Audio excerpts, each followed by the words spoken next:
இன்றைக்கு நாம் நான்காவதாக எதிலே நிலைத்திருக்க வேண்டும் என்று சொல்லி நாம் பார்க்க போகிறோம். நான் ஏற்கனவே சொன்னது போல அப்போஸ்தலனாகிய பவுல் சொல்கிறார், நீங்கள் தீங்கு நாளிலே சாத்தானுக்கு எதிர்த்து நின்று சகலவற்றையும் செய்து முடித்தவர்களாய் நிலை நிற்பதற்காக சர்வ ஆயுத வர்க்கத்தை தரித்து கொள்ளுங்கள் என்று சொல்லுகிறார். அந்த சர்வ ஆயுத வர்க்கத்தினுடைய ஒவ்வொரு பகுதியிலும் நாம் நிலைத்திருந்தால் தான், முடிவு பரியந்தம் நிலைத்திருந்தால் தான் நாம் ரட்சிக்கப்பட முடியும் என்று சொல்லி நாம் பார்க்கிறோம். ஆகவே இன்றைக்கு நாம் அந்த சர்வாயுத வர்க்கத்தின் இன்னொரு பகுதியை நாம் பார்க்க போகிறோம். எபேசியர் 6ஆம் அதிகாரம் 14ஆம் வசனத்தை எடுத்துக்கொண்டு எதிலே நாம் நிலைத்திருக்க வேண்டும் என்பதை குறித்து நாம் பார்ப்போம். எபேசியர் 6:14. சத்தியம் என்னும் கச்சையை உங்கள் அறையில் கட்டினவர்களாயும் நீதி என்னும் மார்க்கவசத்தை தரித்தவர்களாயும் சமாதானத்தின் சுவிசேஷத்திற்குரிய ஆயத்தம் என்னும் பாதரட்சியை கால்களிலே தொடுத்தவர்களாயும். போதும். அங்கே சொல்லப்பட்டிருக்கிறது, நீதி என்னும் மார்க்கவசத்தை தரித்து கொண்டவர்களாய் நெல்லுங்கள். நல்லா கவனிங்க, நீதியில நம்ம நிலைத்திருக்கணும். நீதியில நிலைத்திருந்தால்தான் கடைசி பரியந்தமும் நாம் ஜீவன் உள்ளவர்களாய் கிறிஸ்து இயேசுவுக்குள் நிற்க முடியும். காரணம் என்ன? நன்றாக நாம் யோசித்து பார்ப்போம் என்று சொன்னால், மார்க்கவசம் என்று நாம் சொல்லும் பொழுது எதை குறிக்கிற ஒரு வார்த்தையாய் இருக்கிறது என்றால், மார்க்கவசம் என்பது இருதயத்தை பாதுகாக்கும் ஒன்றாய் இருக்கிறது. மார்க்கவசம் என்ன செய்கிறது? நம்முடைய இருதயத்திலே காயம்படாமல் நம்மை காக்கிற ஒன்றாய் இருக்கிறது. அந்த மார்க்கவசம் இருந்தால் ஒருவன் யுத்தம் செய்து கொண்டே போகலாம். அவனை சுற்றிலும் எதிரி எவ்வளவு அம்புகள் வேணாலும் ஏயலாம். எதிரிகள் அவனை சுற்றிலும் வந்து அவனை தாக்குவதற்கு நெருங்கலாம். ஆனால் அவனை அழித்து விட முடியாது. ஏனென்றால் அவனுடைய இருதயத்தின் மேல் மார்க்கவசம் இருக்கிறது. அந்த நெஞ்சை பாதுகாப்பதற்காகத்தான் மார்க்கவசம். அதே போல் இன்றைக்கு நீங்களும் நானும் கிறிஸ்து இயேசுவுக்குள் ஜீவனுள்ளவர்களாய் கடைசி பரியந்தமும் நிலைத்திருப்பதற்கு, நம்முடைய விசுவாசம் ஜீவனுள்ள விசுவாசமாய் நிலைத்திருப்பதற்கு நீதி என்பது அவசியம் என்று சொல்லி நாம் பார்க்கிறோம். அந்த நீதியை விட்டுவிட்டால் நாம் தேவனுக்கு முன்பதாக நிலை நிற்க முடியாது. சரி, இது என்ன நீதி, எப்படிப்பட்ட நீதி, இதெல்லாவற்றையும் நான் பேச போகிறேன். ஆனால் முதலாவது நான் உங்களுக்கு சொல்ல விரும்புகிற காரியம் என்னென்று சொன்னால், இந்த நீதியை நாம் எங்கும் போய் பெற்றுக்கொள்வதும் இல்லை, நாம் எங்கேயோ போய் கஷ்டப்பட்டு சம்பாதித்து கொண்டு வருவதும் இல்லை. இதுவும் இலவசமாய் தேவனால் கொடுக்கப்பட்ட நீதி. தேவன் இதை நமக்கு கொடுக்க சித்தமுள்ளவராய் இருந்தார் என்று சொல்லி நாம் பார்க்கிறோம். வாசிக்கலாம். ஏசாயா 61ஆம் அதிகாரம் 10ஆம் வசனத்தை எடுத்துக்கொண்டு நாம் வாசிக்க போகிறோம். ஏசாயா 61ஆம் அதிகாரம் 10ஆம் வசனம். கர்த்தருக்குள் பூரிப்பாய் மகிழ்கிறேன், என் தேவனுக்குள் என் ஆத்துமா களி கூர்ந்திருக்கிறது.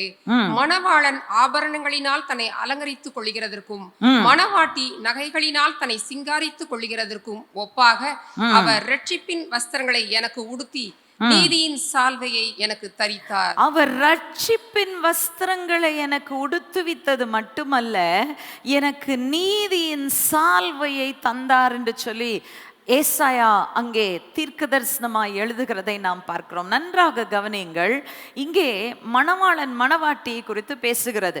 It talks about the marriage and the clothes that are related to it, the ornamentation that is related to it. இங்கே நாம் பார்க்கும் பொழுது ஒரு மணவாளனும் மணவாட்டியும் தங்களை அலங்கரித்து கொள்ளுகிறது போல, இது வெறும் அடிப்படையாய் ஜீவன் பாதுகாக்கப்படுவதற்கு மட்டுமல்ல, நாம் தேவனுக்கு முன்பதாக நிலை நிற்பதற்கு தேவையான அலங்காரமாயிருக்கிறது.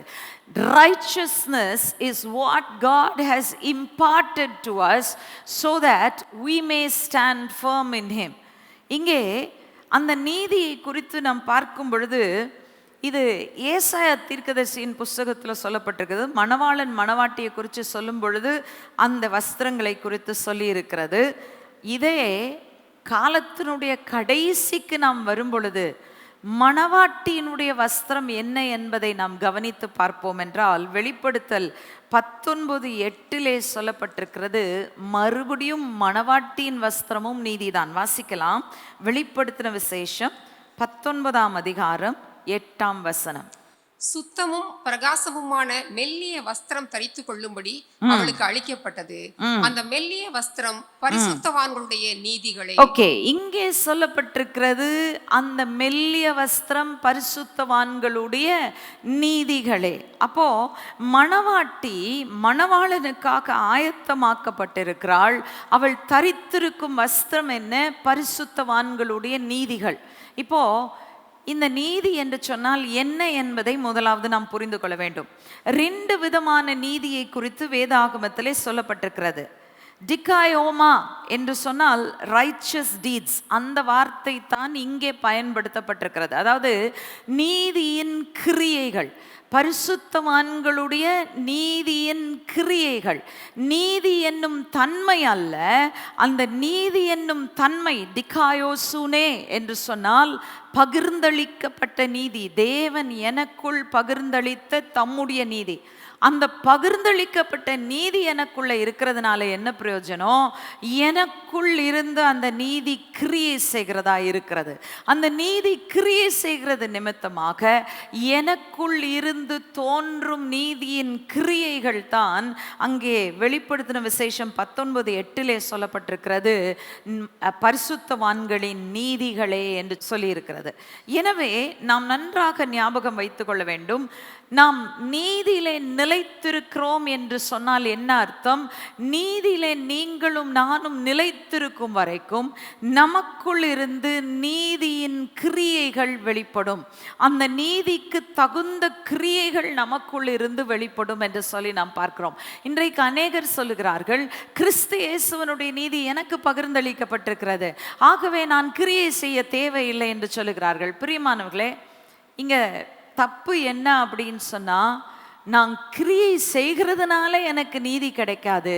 ஆனால் தேவன் எனக்கு இலவசமாக பகிர்ந்து கொடுத்திருக்கிற நீதியை வச்சுக்கிட்டு நான் அவருக்காக கிரியை செய்யாவிட்டால் எனக்குள் பகிர்ந்தளிக்கப்பட்டிருக்கிற நீதியை நான் வீணடிக்கிறதா இருக்கும். அந்த நீதி எனக்குள் விதைக்கப்பட்டிருக்கிறதற்கு காரணமே, கிறிஸ்து தன்னுடைய நீதியை இலவசமாக எனக்கு கொடுத்திருக்கிறதுக்கு காரணமே, நான் அவருக்காக நீதியின் கிரியை செய்ய வேண்டும் என்பதற்காகவே.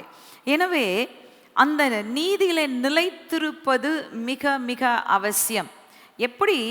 நீங்க சந்தோஷமா இருந்தா உங்க முகத்தை பார்த்தாலே தெரியும். எப்படி தெரியும்? சந்தோஷமா இருக்கும் பொழுது ஒரு சாதாரண விஷயம் சொன்னா கூட பெரிய சிரிப்பு வரும். அந்த சிரிப்புல பார்த்தா பல்லெல்லாம் வெளியில தெரியும்.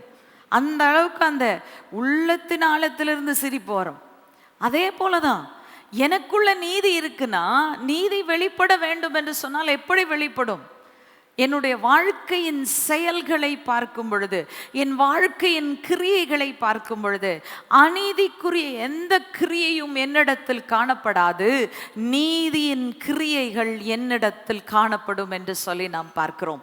அந்த நீதியின் கிரியைகளை நான் செய்யும் பொழுது, what am I doing? Just like weaving a garment, ஒரு வஸ்திரத்தை எப்படி ஒரு வீவர் எப்படி வீவ் பண்ணுவானோ, அதே போல நீதியின் கிரியைகளை நீங்களும் நானும் செய்யும்போது மணவாட்டிக்குரிய வஸ்திரத்தை நாம் ஆயத்தம் செய்து கொண்டிருக்கிறோம். கிறிஸ்துவுக்காக கிரியை செய்வது அவசியம். பிரியமானவர்களே, நீதி இலவசமாய் உங்களுக்கு பகிர்ந்து கொடுக்கப்பட்டிருக்கிறது.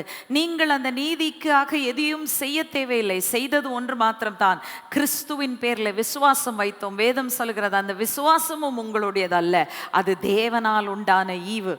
ஆண்டவர் வைத்தார், கிறிஸ்துவை விசுவாசித்தோம், அவருடைய மரணத்தை, அவருடைய அடக்கத்தை, அவருடைய உயிர்த்தெழுதலை விசுவாசித்தோம், நமக்கு நீதி பகிர்ந்து அளிக்கப்பட்டது. இப்போ அந்த நீதி எனக்குள்ள இருக்கு. அந்த நீதியில நான் நிலைத்திருக்கிறேன்னா என் வாழ்க்கையில அனுதினமும் நீதியின் கிரியைகள் வெளிப்பட வேண்டும். அநீதியின் கிரியைகள் எனக்குள் இருந்து ஒருபோதும் ஒரு காலத்திலும் வெளிப்படக்கூடாது. சியோன் விசுவாச தேவாலயத்தில் வழங்கிய மற்ற தேவ செய்திகளை பார்க்க விரும்பினால் யூடியூபில் ZFT சர்ச் என டைப் செய்து உங்களுக்கான தேவ செய்திகளை கண்டு கேட்டு ஆசீர்வதிக்கப்படுங்கள். மேலும் சப்ஸ்கிரைப் செய்து பெல் பட்டனை அழுத்தினால் உங்களுக்கான தேவ வார்த்தைகளை உடனுக்குடன் அறிந்து கொள்ளலாம். இந்நிகழ்ச்சி மூலம் மற்றவர்களும் பயன்பெற ஷேர் செய்யவும். கர்த்தர் உங்களை ஆசீர்வதிப்பாராக.